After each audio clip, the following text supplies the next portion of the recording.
கந்தன் அப்படின்னா என்ன அர்த்தம்? பகைவனுடைய பராக்கிரமங்களை வற்றச் செய்பவன் கந்தன் அப்படின்னு மிக பழமையான நூல்கள் எல்லாம் முருகனை பற்றி பேசுகின்றது. அதோடு இல்லாமல் கந்து அப்படின்னா யானையை கட்டி வைக்கக்கூடிய தறி அப்படின்னு அதற்கு ஒரு அர்த்தம் உண்டு. கந்து தறி அப்படின்னு சொல்லுவாங்க. அது மாதிரி ஆன்மாக்கள் அனைத்தையும் ஒன்றாக கட்டி வைக்கக்கூடியவன், அதனால் அவனுக்கு கந்தன் அப்படிங்கிற ஒரு திருநாமம் உண்டு.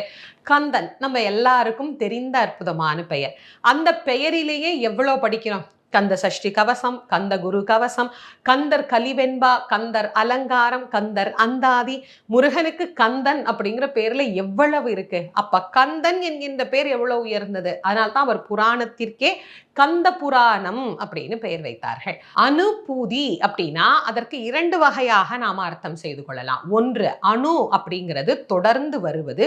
பூதி அப்படின்னா ஒன்றுபடுவது. கந்தனை